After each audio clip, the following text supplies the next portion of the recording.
ঈদুল আজহার দিন আমার গায়ে না আসে নামাজ পড়তে। আল্লাহ রাসূল সাল্লাল্লাহু আলাইহি ওয়াসাল্লাম হুঁশিয়ারি বাণী ঘোষণা করেছেন, ধমক দিয়েছেন যে সামর্থ্য থাকার পরেও যে কুরবানি দেয় না সেজন্য আমার ঈদ গায়ে না আসে। এই হাদিসের আলোকে ওনারা বলেছেন মান কানা লাহু সাআহ, যার সামর্থ্য আছে। ওনারা বলছেন যে এটা ইন জেনারেল, ব্যাপক, যারই সামর্থ্য আছে তাকিয়ে দিতে হবে। সো এখানে বাস্তবতা হচ্ছে দুই পক্ষেরই খুব ভ্যালিড দলিল আছে। আর কোনো মাসালার ক্ষেত্রে যখন মতবিরোধ থাকে, দুই পক্ষেরই দলিল থাকে, সেক্ষেত্রে বাড়াবাড়ি করাটা অনুচিত। বরং এটা হচ্ছে ইসলামের সৌন্দর্য, এখানে প্রশস্ততা রয়েছে। সো যারা মনে করে যে ফ্যামিলির পক্ষ থেকে একজন কুরবানি দিলেই আদায় হয়ে যাবে, তাদেরও দলিল আছে, তাদেরকে সেটা করতে দেওয়া উচিত। তবে আমরা এটাকেই সাজেস্ট করি যে প্রত্যেক সামর্থ্যবানের উপর কুরবানি দেওয়া উচিত।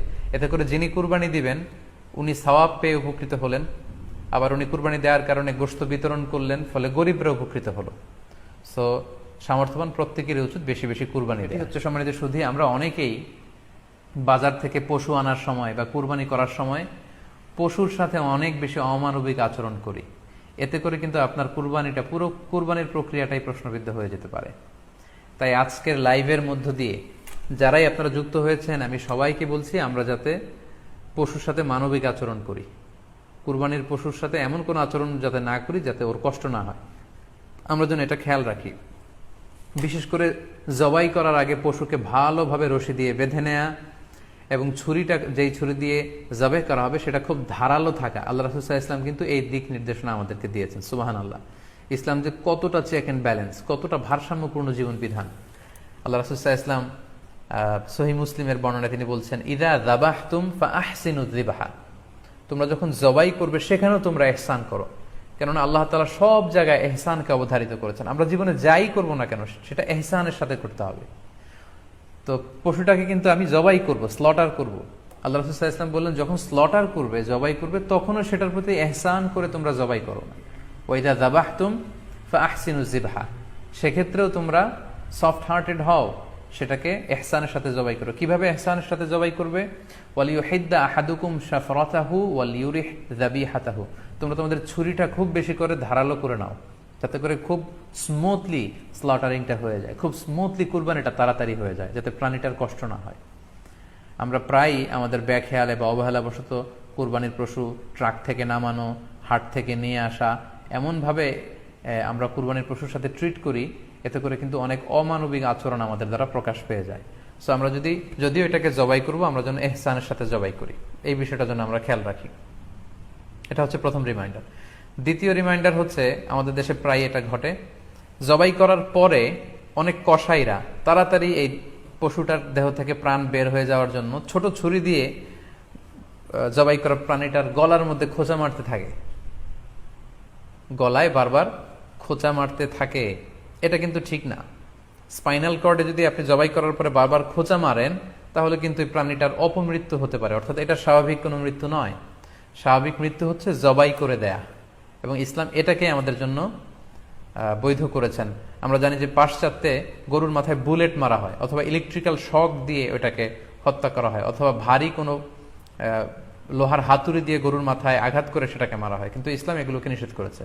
ইসলামের বিধান হচ্ছে স্লটারিং করা, আপনি জবাই করে দিবেন। সেক্ষেত্রে আমার মনে হয় 10 থেকে 15 মিনিট যদি আমরা একটু ওয়েট করি, গরুর দেহ থেকে সবগুলো রক্ত কিন্তু বের হয়ে যাবে, ফলে এটার গোশতটা উপা দেওয়া হবে আমাদের জন্য।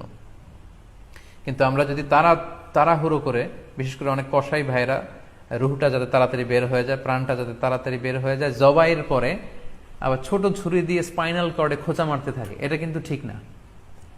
এতে করে যেটা হয়, এটা স্বাভাবিক মৃত্যু হয় না, বরং অপমৃত্যু হয়ে থাকে। আমরা যখন কুরবানি করি তখন প্রাণীটার শ্বাসনালী এবং কণ্ঠনালী কেটে যায়, এবং তারপরে রক্তনালী, যেটাকে ইংরেজিতে বলে জুগুলার ভেইন, এই জুগুলার ভেইনটা যখন কেটে যায় তখন কিন্তু প্রাণীটা আর ব্যথা পায় না। গবেষণায় দেখা গিয়েছে যে যদিও আমরা দেখি যে প্রাণীটা খুব ছটফট করে, লাফালাফি করে, কিন্তু আসলে সে ব্যথা পায় না। জুগুলার ভেইন যখন কেটে ফেলে তখন ব্রেইন তাকে স্পাইনাল কর্ডের মাধ্যমে হার্টে সিগন্যাল দেয় আরো বেশি পাম্প করার জন্য, আরো বেশি রক্ত পাঠানোর জন্য। ফলে দেহের সবগুলো রক্ত গলার ওই কাটা জায়গা দিয়ে কিন্তু বের হয়ে যায়। কিন্তু ওই মুহূর্তে আপনি যখন ছোট ছুরি নিয়ে এটা স্পাইনাল কর্ডে খোঁচাখুচি করতে শুরু করেন, তখন কিন্তু এটার অপমৃত্যু ঘটে, এটা স্ট্রোক হতে পারে, এটা হার্ট অ্যাটাক করে মারা যেতে পারে, তাহলে সেটা কিন্তু স্বাভাবিকভাবে জবাইয়ের মধ্যে দিয়ে মৃত্যুবরণ করলো না, বরং হার্ট অ্যাটাক করে বা স্ট্রোক করে সেটা মারা গেল, তখন কিন্তু আপনার কুরবানিটা প্রশ্নবিদ্ধ হয়ে যেতে পারে। তো এই জন্য আমি সকলের কাছে অনুরোধ করব, আপনারা তাড়াহুড়ো না করে 10 থেকে 15 মিনিট একটু ওয়েট করেন জবাহের পরে, এটাকে স্বাভাবিকভাবে, ন্যাচারালি, প্রাকৃতিকভাবে এটা রুহুটা বের হতে দিন, তা না হলে আমাদের কুরবানি কিন্তু প্রশ্নবিদ্ধ হয়ে যেতে পারে। 3 নম্বর রিমাইন্ডার হচ্ছে, আমাদের বাংলাদেশের অনেক জেলায় আমরা হিন্দু মুসলমান একসাথে থাকি। আমার কাছে নিউজ এসেছে যে অনেক জায়গায় অনেকে হিন্দুদের মন্দিরের সামনে কুরবানির গরু জবাই করে। এটা ঠিক না, কারণ আমরা জানি যে ওরা এই গরুর পূজা করে থাকে। সো আমরা এমন কিছু করব না যেটা ওদেরকে খুব বেশি কষ্ট দিবে। সো অনেকে শুনেছি যে উস্কানিমূলক ভাবে তারা একটু দেখিয়ে দিতে চায় বা তাদের উপর প্রতিশোধ নিতে চায়, এরকম করে অনেক সময় হিন্দুদের বিভিন্ন গ্রামে মন্দিরের সামনে এই কুরবানির ব্যবস্থাপনা করা হয়। আমি বলবো যে আমরা এটা যাতে না করি।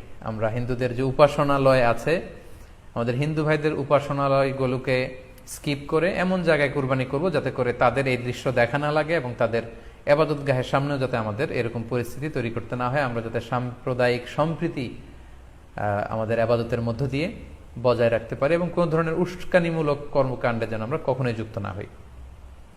4 নাম্বার এবং সবচাইতে গুরুত্বপূর্ণ পয়েন্ট হচ্ছে, জি খেয়াল করে শুনুন, আপনাকে বলছি, 4 নাম্বার পয়েন্ট হচ্ছে যে জবাইয়ের স্থান এবং বর্জ্য কুরবানির পরে এটাকে নিজ দায়িত্বে পরিচ্ছন্ন করুন। আই রিপিট, আমি আবার বলছি, যেখানে আপনি কুরবানি করলেন সেটাকে এবং এই যে বর্জ্য ময়লা, এটা নিজ দায়িত্বে আপনি ক্লিন করুন। সিটি কর্পোরেশনের ভাইয়েরা সরকারি তত্ত্বাবধানে সারা বাংলাদেশের এই সব বর্জ্য আসলে পরিষ্কার করা সম্ভব না। জরিপে এসেছে যে 50 লক্ষ গরু জবাই করা হয় প্রত্যেকটা কুরবানির ঈদে। তো সেক্ষেত্রে আমাদেরকে দায়িত্বশীল হতে হবে। কুল্লুকুম রাঈন ওয়া কুল্লুকুম মাসউলুন আন রাইয়াতিহি। আল্লাহ রাসূল সাল্লাল্লাহু আলাইহি ওয়াসাল্লাম বলেছেন, তোমরা প্রত্যেকে দায়িত্বশীল আর তোমাদের প্রত্যেকের দায়িত্বের ব্যাপারে কিয়ামতের ময়দানে আল্লাহ তাআলা কিন্তু তোমাদেরকে জিজ্ঞেস করবে। তাই আমরা যেন নিজ দায়িত্বে এই কুরবানির করার স্থান এবং বর্জ্য যেন পরিষ্কার করি। ব্লিচিং পাউডার দিয়ে বেশি করে পানি মেরে আমরা যেন পরিষ্কার পরিচ্ছন্ন রাখি, কারণ আত-তুহুরু শাতরুল ঈমান, পরিষ্কার পরিচ্ছন্নতা এটা হচ্ছে ঈমানের অঙ্গ। এই বিষয়টা জানে আমরা খুব গুরুত্বের সাথে নেই এবং নিজ নিজ কুরবানি আমরা যেখানে দিলাম সেই জায়গাটা যেন আমরা পরিষ্কার করি। বিশেষ করে বিভিন্ন সংস্থা যারা অনেক অনেক কুরবানি করবেন, ভলান্টিয়ারলি বিভিন্ন কুরবানি করে কুরবানির গোশত বিতরণ করবেন, আপনারা এরকম ভলান্টিয়ারলি ক্লিনলিনেস ক্যাম্পেইন করতে হবে যাতে কোনো ধরনের রক্ত, ময়লা, বর্জ্য, আবর্জনা না থাকে। এই ব্যাপারটাকে যেন আমরা খেয়াল রাখি। সর্বশেষ হচ্ছে, অনেকে জিজ্ঞেস করেন যে ফ্রিজে রাখা যাবে কিনা। জি, কুরবানির গোশত ফ্রিজে রাখা যাবে। ইবনে আব্বাস রাদিয়াল্লাহু তাআলা আনহুর মত অনুযায়ী 3 ভাগ করা উত্তম, তবে এটা আবশ্যক নয়। আপনি 1 ভাগ নিজে খাবেন, 1 ভাগ আত্মীয় স্বজন প্রতিবেশীদের দিবেন, আরেক ভাগ গরিব দুঃখীদের মাঝে বন্টন করে দিবেন, এটা উত্তম, কিন্তু এটা আবশ্যক নয়। পুরো গোশত যদি আপনার লেগে যায় আপনি ভোগ করতে পারেন।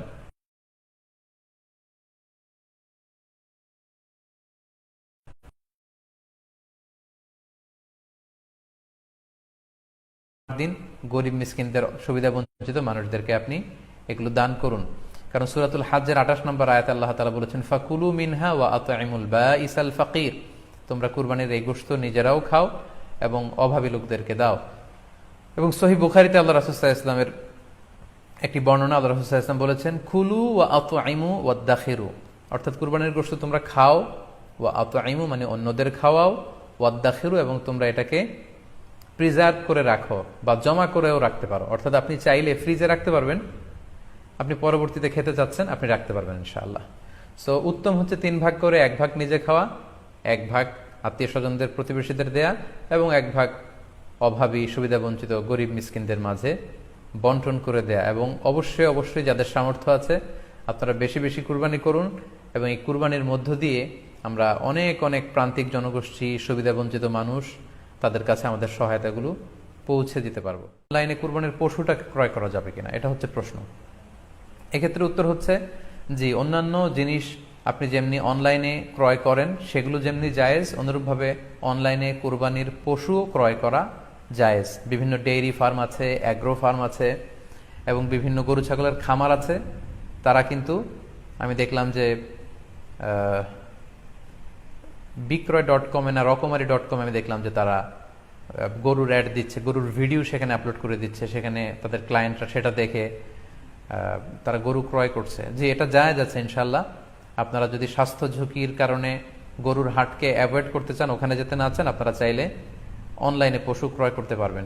তবে সেক্ষেত্রে দুটি জিনিস আপনাকে নিশ্চিত হতে হবে, দুইটা জিনিস আপনাকে অনলাইনে পশু ক্রয় করার ক্ষেত্রে নিশ্চিত হতে হবে।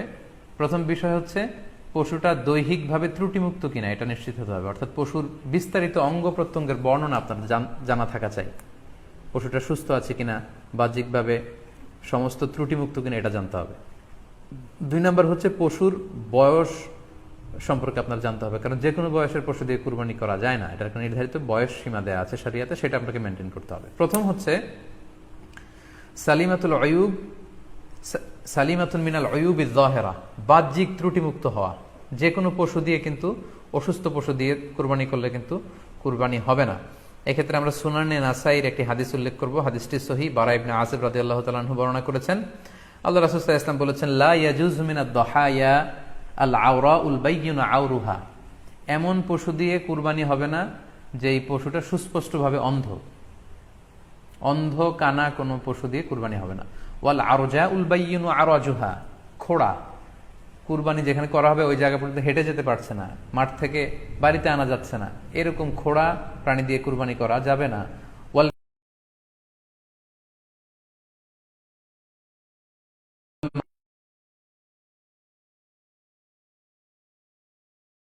দুর্বল অসুস্থ প্রাণী দিয়ে কুরবানি করা যাবে না।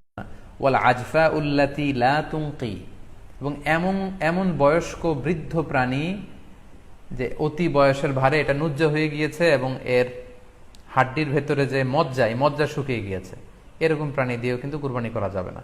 কাছে দূরে যে যেখান থেকে আজকের এই লাইভ প্রোগ্রামটিতে আপনারা যুক্ত হয়েছেন, যারা দেখছেন এবং শুনছেন, এবং যারা পরবর্তীতে লাইভ প্রোগ্রামটিতে যুক্ত হবেন, আপনাদের সবাইকে জানাচ্ছি আন্তরিক শুভেচ্ছা এবং অভিনন্দন। আহলান ওয়া সাহলান ওয়া মারহাবান বিকুম ফি হাদাল লিকা আত-তাইয়িব আল মুবারাক। আশা করছি আল্লাহ তাআলার অশেষ মেহেরবানিতে আপনারা সবাই ভালো আছেন, সুস্থ আছেন। কামনা করি এবং দোয়া করি আল্লাহ তাআলা আপনাদেরকে ভালো রাখুক, সুস্থ রাখুক, সব ধরনের বিপদ থেকে আল্লাহ তাআলা আপনাদেরকে সেফ রাখুক, নিরাপদে রাখুক।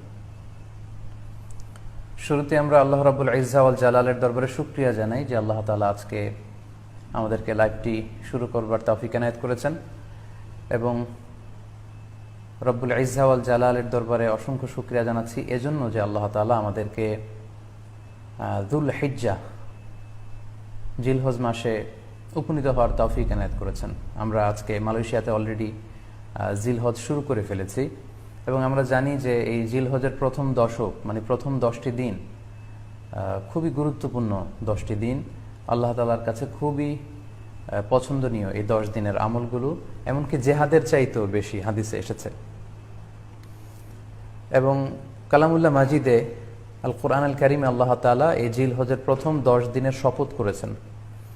এই 10 দিনের এবাদত আল্লাহ তাআলার কাছে এত বেশি পছন্দনীয় হওয়ার কারণ হচ্ছে এই 10 দিনে আল্লাহ তাআলা উম্মাহাতুল ইবাদাত, অর্থাৎ যত মৌলিক ইবাদত আছে সবগুলো মৌলিক ইবাদতের একটা সমন্বয় করেছেন জিলহজ মাসের এই প্রথম 10 দিনে, যেটা বছরের অন্য কোনো সময় কিন্তু পাওয়া যায় না। কারণ এই 10 দিনের ভেতরে সালাত আছে, নফল সিয়াম আছে, সাদাকা আছে, কুরবানি আছে, হজের প্রসঙ্গটা আছে, যেটা বছরের অন্য কখনো এরকম উম্মাহাতুল ইবাদাত, অর্থাৎ যত মৌলিক ইবাদত আছে সব মৌলিক ইবাদতের কম্বিনেশন, সমন্বয় বছরের কোনো সময় কিন্তু আসলে হয় না, যেটা হয়ে থাকে জিলহজ মাসের প্রথম এই 10 দিনের ভেতর। এজন্য এই 10 দিনের ইবাদত আল্লাহ তাআলার কাছে অত্যন্ত বেশি প্রিয়। এজন্য আল্লাহ রাসূল সাল্লাল্লাহু আলাইহি ওয়াসাল্লাম এই 10 দিনে যাতে আমরা বেশি বেশি নফল ইবাদত করি আমাদেরকে উৎসাহিত করেছেন। পাশাপাশি আমরা যেন বেশি বেশি তাহমিদ, তাহলিল, তাকবীর দিয়ে এই 10টি দিনকে মুখরিত করে রাখি, এজন্য তিনি আমাদেরকে আদেশ করেছেন। এজন্য এই 10টি দিনে আমরা যেন বেশি বেশি সুবহানাল্লাহ ওয়ালহামদুলিল্লাহ লা ইলাহা ইল্লাল্লাহু আল্লাহু আকবার, এই আজকারগুলো যেন আমরা বেশি বেশি পড়ি। এবং আরাফাতের সিয়ামের ব্যাপারে আল্লাহ রাসূল সাল্লাল্লাহু আলাইহি ওয়াসাল্লাম আশা করেছেন যে 9 জিলহজের যে নফল সিয়ামটি, অর্থাৎ আরাফার রোজা, এই আরাফার রোজা যে ব্যক্তি রাখবে, আল্লাহ রাসূল সাল্লাল্লাহু আলাইহি ওয়াসাল্লাম বলেন যে আমি প্রত্যাশা করি এই সিয়ামের বদৌলতে বিগত একটি বছরের এবং সামনের একটি বছরের যত পাপ হবে এই পাপগুলোকে আল্লাহ তাআলা আমাদের জন্য ক্ষমা করে দিবেন। এবং জিলহজের 9 তারিখ ফজর থেকে কিন্তু আমাদেরকে ওয়াজিব তাকবীর পাঠ করতে হয়। আমরা জানি সেটা শুরু হয় আরাফার দিন ফজর থেকে। 9 তারিখ ফজর থেকে শুরু করে 13 তারিখ আসর পর্যন্ত এই তাকবীরগুলো প্রত্যেক সালাতের পরে পড়া আমাদের জন্য আবশ্যক। আমরা যেন এই নফল আজকারগুলো, এই নফল তাকবীরগুলো যাতে আমরা বেশি বেশি করে দেই। এবং যারা কুরবানি করার জন্য ইচ্ছা পোষণ করেছেন তারা যেন এই 10 দিনের আগেই তাদের মাথার চুল এবং নখ কেটে পরিচ্ছন্ন হয়ে যান, এবং জিলহজের এই 10 দিনে তারা যাতে মাথার চুল না কাটে এবং হাতের নখ না কাটে, এই মর্মে আল্লাহ রাসূল সাল্লাল্লাহু আলাইহি ওয়াসাল্লাম আমাদেরকে গাইডলাইন দিয়েছেন। সব মিলে আল্লাহ তাআলার কাছে এই 10টি দিনের ইবাদত খুবই প্রিয়। এমনকি হাদিসে এসেছে, যেটা আমরা বললাম, যে জেহাদের চাইতেও বেশি প্রিয়। এজন্য এই সুবর্ণ সুযোগটুকুন যেন আমরা কখনোই মিস না করি। তাই আমাদের সাধ্যমতো আমরা যেন বেশি বেশি নফল ইবাদত করি। আমরা যেন সুযোগ হলে পুরো 10 দিন ব্যাপী আমরা চাইলে নফল সিয়াম রাখতে পারি, আমরা বেশি বেশি কোরআন তেলাওয়াত করতে পারি। বিশেষ করে তাহমিদ, তাহলিল এবং তাকবীর, আলহামদুলিল্লাহ, লা ইলাহা ইল্লাল্লাহ, আল্লাহু আকবার, এই জিকিরগুলো, এই আজকারগুলো পড়ে পড়ে যেন আমরা এই 10টি দিনকে মুখরিত রাখি।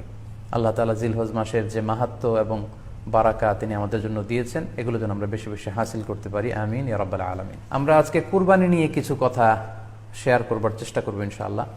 কুরবানির প্রসঙ্গটা আসলেই আমাদের স্মৃতির মানসপটে আমাদের ইব্রাহিম আলাইহিস সালাম এবং ইসমাঈল আলাইহিস সালামের যে কুরবানি, ওনাদের যে আত্মত্যাগ, এই দৃশ্যপটটি কিন্তু আমাদের চোখের সামনে ভেসে ওঠে। আমরা জানি যে ইব্রাহিম আলাইহিস সালাম আল্লাহ তাআলা সন্তুষ্টির জন্য স্বীয় পুত্র ইসমাঈল আলাইহিস সালামকে কুরবানি করতে চেয়েছিলেন, এবং সেই প্রসঙ্গ থেকেই কিন্তু আমরা প্রতি বছর জিলহজের 10 তারিখে কুরবানি করে থাকি।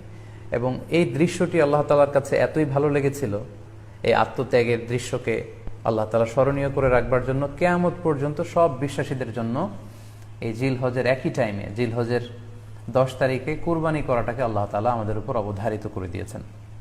এই বিষয়টি সূরাতুস সাফফাতের 105 নম্বর আয়াতে আল্লাহ তাআলা এভাবে ইরশাদ করছেন, ফালাম্মা বালাগা মাআহু সা'য়া ক্বালা ইয়া বুনাইয়া ইন্নী আরা ফিল মানামি আন্নী আযবাহুক ফানজুর মাযা তারা। অর্থাৎ ইসমাঈল আলাইহিস সালাম যখন একটু বড় হলেন, বাবার সাথে হাঁটতে পারেন, দৌড়াদৌড়ি করতে পারেন, ঠিক তখন ইব্রাহিম আলাইহিস সালাম স্বপ্নে দেখলেন যে তিনি ইসমাঈল আলাইহিস সালামকে কুরবানি করছেন, এবং স্বপ্ন দেখেই তিনি সরাসরি ছেলের সাথে কনসালটেশনে গেলেন, পরামর্শ করলেন যে বাবা, আমি তো স্বপ্নে দেখেছি যে আমি তোমাকে কুরবানি করছি, ফানজুর মাযা তারা, what do you think about it, what's your opinion about it, তোমার মতামত কি সেটা তুমি আমাকে বলো। তখন সাইয়েদনা ইসমাঈল আলাইহিস সালাম অত্যন্ত সাহসিকতার সাথে বলিষ্ঠ একটি জবাব দিয়েছিলেন। সেটাও আল্লাহ তাআলা কোরআনে সরাসরি কোট করেছেন। তিনি বলেছিলেন, ক্বালা ইয়া আবাতি ফাআল মা তু'মার সাতাজিদুনি ইনশাআল্লাহু মিনাস সাবিরিন। অর্থাৎ, হে আমার সম্মানিত পিতা, আপনি যেমনটি যেমনটি স্বপ্নে দেখেছেন, আল্লাহ তাআলা আপনাকে যেমন আদেশ করেছে আপনি ঠিক তেমনটিই করুন। আপনি ভয় পাবেন না, ইনশাআল্লাহ আপনি আমাকে ধৈর্যশীলদের অন্তর্ভুক্ত পাবেন। একটু কি কল্পনা করা যায় যে সাইয়েদনা ইসমাঈল আলাইহিস সালাম, ছোট্ট শিশু, তিনি যখন শুনলেন যে বাবা তাকে কুরবানি করবে, জবাই করবে, তার প্রত্যুত্তরে তিনি বলেছিলেন, বাবা, আমি ভয় পাচ্ছি না, আমি আপনাকে নিয়ে চিন্তিত। আপনি ভয় পাবেন না, বরং আপনি যা আদিষ্ট হয়েছেন আপনি তাই করেন। কারণ নবীরা যখন স্বপ্নে কিছু দেখে, সেটা সাধারণ মানুষের মতো স্বপ্ন নয়, সেটা ওহী, সেটা আল্লাহর পক্ষ থেকে আদেশ।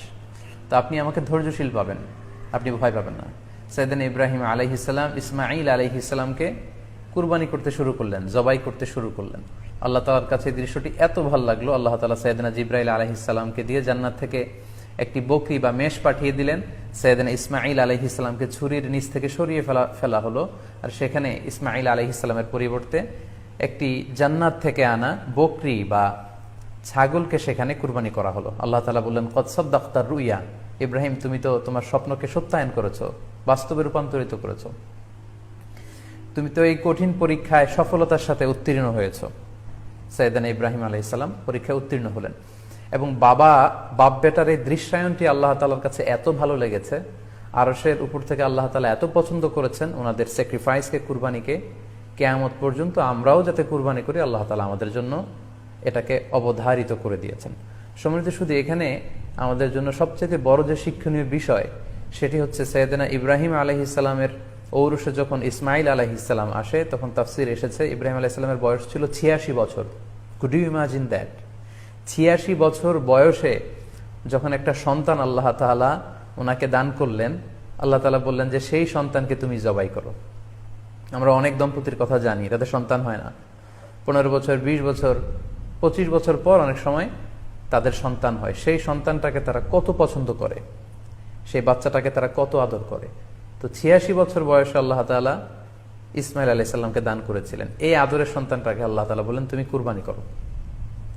কারণ এই বয়স্ক অবস্থায় যখন ইব্রাহিম আলাইহিস সালাম ইসমাইল আলাইহিস সালামকে পেয়েছিলেন, তখন তিনি হৃদয়টাকে উজাড় করে দিয়ে নিজের ছেলেটাকে ভালোবাসতে শুরু করলেন, এবং হৃদয়ের ভালোবাসার জায়গাটার মধ্যে যে সিংহাসন, সেই সিংহাসনে তিনি ইসমাইলকে বসিয়েছিলেন। আল্লাহ তাআলা চেয়েছিলেন যে ইসমাইলকে সেখান থেকে সরিয়ে ওই ভালোবাসার সিংহাসনের জায়গাটাতে তুমি যেন আল্লাহ তাআলাকে স্থান দাও, এবং সেটাই পরীক্ষা সেই পরীক্ষাটাই তিনি বেসিক্যালি সাইয়েদনা ইব্রাহিম আলাইহিস সালামের কাছ থেকে করেছিলেন, এবং সেই পরীক্ষায় সাইয়েদনা ইব্রাহিম আলাইহিস সালাম সফলতার সাথে উত্তীর্ণ হয়েছিলেন। অর্থাৎ আল্লাহ চেয়েছিলেন যে তোমার হৃদয়ের ভালোবাসার সবচাইতে বড় জায়গাটা হচ্ছে ইসমাইলের, তোমার পুরো হৃদয়টা জুড়ে আছে ইসমাইল। আমি চাই তুমি আমার সন্তুষ্টির জন্য এই ইসমাইলকে বিলিয়ে দাও, এই ইসমাইলকে কুরবানি করে দাও। সম্মানিত শুধু এই স্টোরিটা থেকে আমাদের জন্য শিক্ষা হচ্ছে যে সাইয়েদনা ইব্রাহিম আলাইহিস সালামের হৃদয়ের সবচাইতে পছন্দনীয় বিষয়টা ছিল ইসমাইল। তিনি ইসমাইল আলাইহিস সালামকে, নিজের ছেলেকে বেশি পছন্দ করতেন। ইব্রাহিম আলাইহিস সালামের হৃদয়ে যেমনি ইসমাইল ছিল, আমাদের প্রত্যেকের হৃদয়ে কিন্তু এরকম এক একটা ইসমাইল আছে, কল্পিত ইসমাইল, রূপক ইসমাইল। আমাদের কারো হৃদয়ের ইসমাইল হচ্ছে আমাদের টাকা পয়সা, আমাদের কারো হৃদয়ের ইসমাইল হচ্ছে আমার ব্যাংক ব্যালেন্স, আমাদের কারো হৃদয়ের ইসমাইল হচ্ছে আমার দামি গাড়ি, আমাদের কারো হৃদয়ের ইসমাইল হচ্ছে আমার দামি গাড়ি, আমাদের কারো হৃদয়ের ইসমাইল হচ্ছে আমাদের যশ, খ্যাতি, আমাদের ক্ষমতা, প্রতিপত্তি, এগুলো। আল্লাহ তাআলা চান আমাদের প্রত্যেকের যার যার হৃদয়ের ইসমাইল যেটা, সেটাকে আমরা আল্লাহ তাআলার সন্তুষ্টির জন্য উৎসর্গ করতে পারবো কিনা, আল্লাহ তাআলার খুশির জন্য, সেরেফ শুধুমাত্র আল্লাহ তাআলার জন্য আমার হৃদয়ের ইসমাইলটাকে আমি স্যাক্রিফাইস করতে পারবো কিনা। এই শিক্ষাটা দেওয়ার জন্যই বেসিক্যালি আল্লাহ তাআলা এই কুরবানিকে আমাদের জন্য প্রেসক্রাইব করেছেন। আল্লাহ তাআলা চান যে আমাদের হৃদয়ের পুরো জায়গাটা জুড়ে যেন আল্লাহ তাআলার সন্তুষ্টি, আল্লাহ তাআলার ভালোবাসা, আল্লাহকে যে আমরা ফিল করি, আল্লাহকে যে আমরা ভয় পাই, সেই জায়গাটাতে যেন আমরা আল্লাহ তাআলাকে রাখতে পারি। এটাই মূলত আল্লাহ তাআলা আমাদের কাছ থেকে চান, এবং আমাদের জীবনের সব কাজগুলোই হবে শুধুমাত্র কেবলমাত্র আল্লাহ তাআলার সন্তুষ্টির জন্য। এজন্য বিশ্বনবী সাল্লাল্লাহু আলাইহি ওয়াসাল্লামকে কিন্তু আল্লাহ রাব্বুল আলামিন শিখিয়ে দিয়েছেন যে কুল ইন্না সলাতি ওয়া নুসুকি ওয়া মাহইয়ায়া ওয়া মামাতি লিল্লাহি রাব্বিল আলামিন। হে নবী, আপনি বলুন যে আমার নামাজ, আমার কুরবানি, আমার জীবন, আমার মরণ সবটাই তো আল্লাহর জন্য। তাই আমাদের হৃদয়ে যদি আমরা আল্লাহকে স্থান দিতে পারি, আমাদের সবকিছু, সাইয়েদনা ইব্রাহিম আলাইহিস সালাম যেমনি নিজের প্রিয় পুত্র সন্তানকে কুরবানি করেছিলেন, ঠিক তেমনি ভাবে আমাদের হৃদয়ের ইসমাইলটাকেও যদি আমরা আল্লাহ সন্তুষ্টির জন্য স্যাক্রিফাইস করতে পারি, কুরবানি করতে পারি, তাহলেই কিন্তু এই কুরবানির শিক্ষাটা আমাদের জন্য বাস্তবায়িত হবে বা সফল হবে। এবং এই শিক্ষাটা দেওয়ার জন্য আল্লাহ তাআলা এই কুরবানির বিধানকে আমাদের জন্য জারি করেছেন, যে আমাদের হৃদয়ে শুধু আল্লাহ তাআলার ভয় থাকবে। এবং এই যে আমরা কুরবানি করবে, কুরবানির রক্ত, গোশত, চামড়া কোনোটাই কিন্তু আল্লাহ তাআলার কাছে পৌঁছে না, পৌঁছে হচ্ছে আমাদের হৃদয়ের ভয়, তাকওয়াটা আল্লাহ তাআলার কাছে পৌঁছে। সূরাতুল হজ্জের 37 নম্বর আয়াতে আল্লাহ বলছেন লা ইয়ানালাল্লাহা লুহুমুহা ওয়ালা দিমাউহা ওয়ালাকি ইয়ানালুহুত তাকওয়া মিনকুম। এই কুরবানির রক্ত, কুরবানির গোশত, এগুলো তো আল্লাহর কাছে পৌঁছে না, আল্লাহর কাছে পৌঁছে হচ্ছে তোমাদের তাকওয়া। আমরা কতটা ইখলাসের সাথে, কতটা আন্তরিকতার সাথে, কতটা আনুগত্যের সাথে আমাদের সম্পদ, আমাদের নিজেদেরকে আমরা আল্লাহর কাছে সোপর্দ করতে পেরেছি, আমরা কতটা আল্লাহর সমর্পিত বান্দা হতে পেরেছি, এটাই হচ্ছে এই কুরবানির শিক্ষা, যেটা সাইয়েদনা ইব্রাহিম আলাইহিস সালাম গোটা বিশ্ববাসীর জন্য নিদর্শন এই ঘটনার মধ্য দিয়ে কিন্তু আমাদের জন্য রেখে গিয়েছেন। তাই আমরা এই কুরবানির মধ্য দিয়ে এটা যেন ফিল করি যে আমাদের সবটুকু আমরা আল্লাহর জন্য বিলিয়ে দিতে প্রস্তুত আছি। সম্মানিত, শুধু এই কুরবানির দিনে ইয়াউমুন নাহারে বা 10 জিলহজে আমরা যে কুরবানি উদযাপন করব, ঈদুল আজহা উদযাপন করব, এই দিনের সবচাইতে প্রিয় আমল হচ্ছে আল্লাহ তাআলার কাছে পশু জবাই করে, যেটা আমরা বলেছি ইব্রাহিম আলাইহিস সালামের সেই ঘটনার, সেই দৃশ্যায়নের পুনরাবৃত্তি। আল্লাহ তাআলা সেটা দেখতে চান, আমরা পশু জবাই করে রক্ত প্রবাহিত করে দেয়া, এটা আল্লাহ তাআলার কাছে খুবই পছন্দনীয়। সুনানে তিরমিজিতে এসেছে, আয়েশা রাদিয়াল্লাহু তাআলা আনহা থেকে বর্ণিত, তিনি বলেন আন্না রাসূলুল্লাহ সাল্লাল্লাহু আলাইহি ওয়াসাল্লাম ক্বাল, আল্লাহ রাসূল সাল্লাল্লাহু আলাইহি ওয়াসাল্লাম বলেছেন মা আমিলা আদামিয়ুন মিন আমালিন ইয়াউমান নাহার আহাব্বা ইলাল্লাহি মিন ইহরাকিদ দাম। অর্থাৎ ইয়াউমুন নাহারে 10 জিলহজে পশু কুরবানি দিয়ে সে পশুর রক্ত প্রবাহিত করে দেওয়ার চেয়ে শ্রেষ্ঠ কোনো আমল আর আল্লাহর কাছে হতে পারে না, এর চেয়ে কোনো প্রিয় আমল আল্লাহর কাছে নেই। তার মানে কুরবানির দিনে সবচাইতে প্রিয় আমল, আল্লাহর কাছে পছন্দনীয় আমল হচ্ছে কুরবানি করা। তাই আমাদের যাদের সাধ্য আছে আমরা যেন বেশি বেশি কুরবানি করি। সম্মানিত শুধু আমরা জানি যে এই কুরবানিকে আল্লাহ তাআলা আমাদের উপর আবশ্যক করেছেন। কুরবানির হুকুম সম্পর্কে যদি বলি তাহলে বলবো যে এটা ওয়াজিব হানাফি স্কুল অফ থট অনুযায়ী, কিন্তু অন্যান্য মাযহাবে এটাকে সুন্নাতে মুআক্কাদা বলা হয়েছে। মেজরিটি স্কলাররা, জুমহুরুল ফুকাহা, ইমাম শাফিঈ, আহমদ এবং ইমাম মালিকদের মতে, তাদের মতে এটা হচ্ছে সুন্নাতে মুআক্কাদা। কিন্তু হানাফি মাযহাবে এই কুরবানি করা হচ্ছে ওয়াজিব। যেহেতু আমরা আমাদের বাংলাদেশে বেশিরভাগই হচ্ছে হানাফি মাযহাবের অনুসারী, সো এটা কিন্তু আমাদের জন্য অবধারিত। যাদেরকে আল্লাহ তাআলা সম্পদ দিয়েছেন, টাকা পয়সার মালিক বানিয়েছেন, স্বাবলম্বী করেছেন, আমাদের প্রত্যেকের উপর কিন্তু এই কোরবানি করাটা ওয়াজিব। যেহেতু কোরবানি একেবারে আমাদের সন্নিকটে, সো এই কোরবানি নিয়ে আমাদের মধ্যে অনেক ধরনের প্রশ্ন রয়েছে এবং বিগত কয়েকদিন ধরে আমার ফেসবুক পেজের বিভিন্ন স্ট্যাটাসে, আমার মেসেজ অপশনে অনেক ভাই, দিনী ভাই এবং বোনেরা অনেক প্রশ্ন করেছেন। আসলে এতগুলো প্রশ্নের উত্তর আসলে আমাদের পক্ষে করা সম্ভব হবে না। সেখান থেকে খুবই কন্টেম্পোরারি, খুবই রেলেভেন্ট, প্রাসঙ্গিক দুই একটি প্রশ্নের ব্যাপারে আলোচনা করে আমরা আজকের সংক্ষিপ্ত লাইভটি শেষ করবো ইনশাআল্লাহ। খুব বেশি যে প্রশ্নটি করা হয়েছে সেটি হচ্ছে জানতে চাওয়া হয়েছে 7 ভাগে কুরবানি করা যাবে কিনা। এই ধরনের প্রশ্ন কিন্তু আমরা আগে শুনতাম না। রিসেন্টলি কিছু স্কলারদের আলোচনা বা এতে করে লোকজন হয়তো বিভ্রান্তিতে ভোগেন কিংবা একটা ধোঁয়াশা তৈরি হয়, ফলে এই প্রশ্নটি করা হচ্ছে। আমরা আবহমান কাল থেকে আমাদের প্রিয় মাতৃভূমি বাংলাদেশে হয়তো ছাগল কুরবানি দিয়েছি অথবা গরু কুরবানি দিয়েছি সর্বোচ্চ 7 ভাগে। সো এটা আমাদের সবার কাছে জানা ছিল, এ নিয়ে আগে সংশয় ছিল না। ইদানিংকালে অনেকের মধ্যে এই বিষয়ে সংশয় জেগেছে। কেউ বলে থাকেন যে ভাগে যদি কুরবানি দেওয়া হয় 7 জনে মিলে গরুতে বা মহিষ,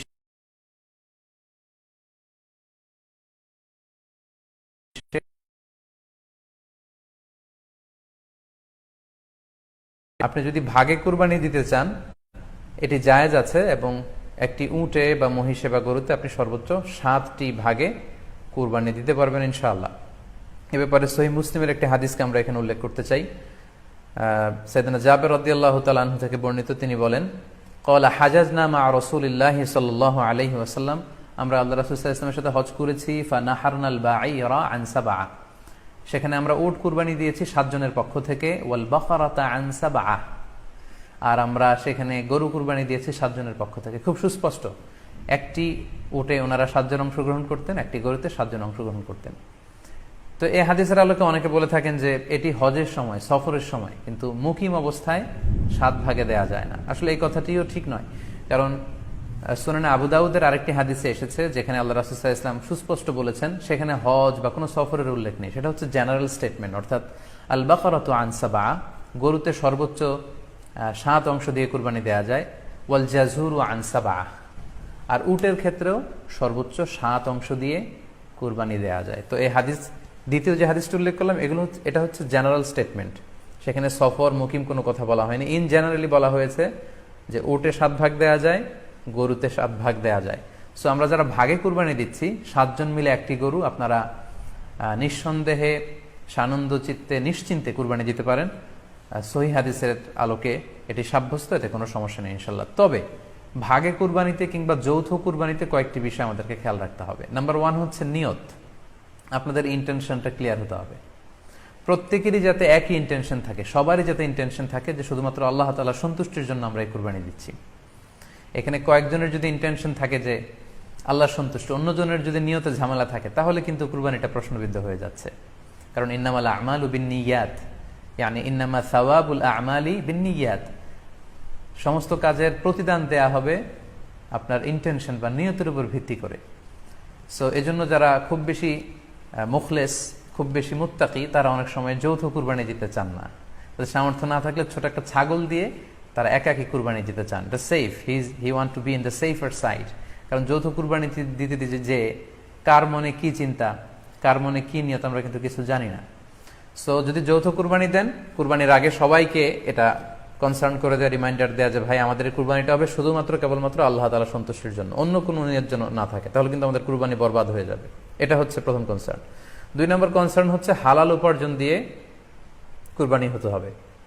যৌথ কুরবানিতে কেউ কেউ যদি এমন থাকে যাদের উপার্জন হালাল না, সেই কুরবানি কিন্তু আল্লাহ তাআলার দরবারে কবুল হবে না। সো এটা খুব গুরুত্বপূর্ণ একটা বিষয়। আরেকটা হচ্ছে লৌকিকতা। লৌকিকতা যদি থাকে তাহলেও কুরবানি কবুল হবে না।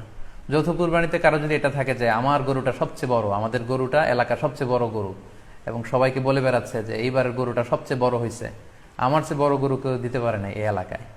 তো এই জাতীয় যদি লৌকিকতা প্রবণতা কারোর মধ্যে থাকে তাহলেও কিন্তু তার কুরবানি কবুল হবে না। সো যৌথ কুরবানি যদি আপনারা দিতে চান এই বিষয়গুলো আমাদেরকে খেয়াল রাখতে হবে।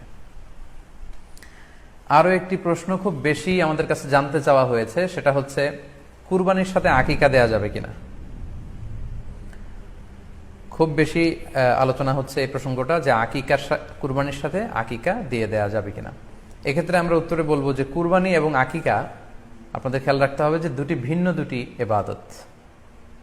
প্রথম কথা হচ্ছে ইবাদত দুটি ভিন্ন দুটি ইবাদত। কারণ কুরবানি এটা বছরের একটা নির্ধারিত সময়, জিলহজের 10 তারিখে, এবং তারপরে আরো 2 দিন বা 3 দিন, এই সময়গুলোতে আপনি কুরবানি করতে পারবেন। তাহলে এটা হজের মৌসুমে জিলহজ মাসে করতে হয় কুরবানি। কিন্তু আকিকা কিন্তু এরকম না।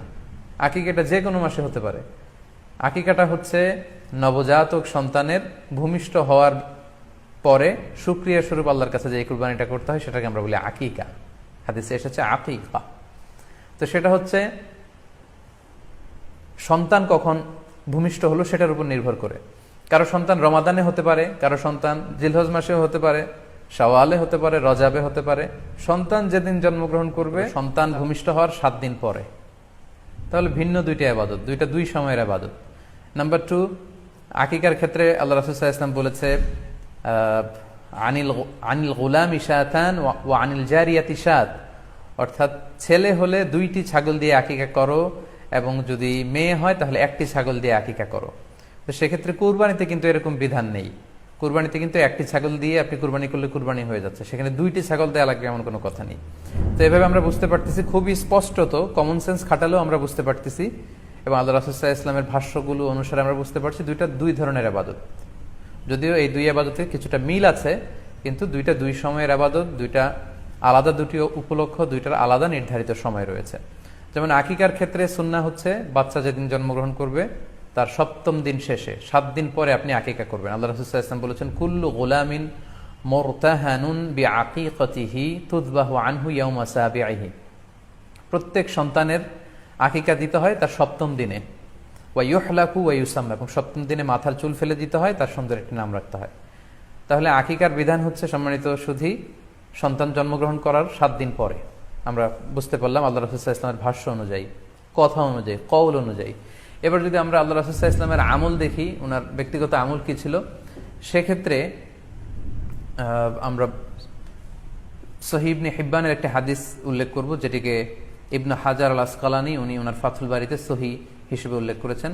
আয়েশা রাদিয়াল্লাহু তাআলা আনহার বর্ণনা, তিনি বলেন যে আক্কা রাসূলুল্লাহ সাল্লাল্লাহু আলাইহি ওয়াসাল্লাম আনিল হাসানি ওয়াল হুসাইনি ইয়াউমা সাবিঈ ওয়া সাম্মাহুমা।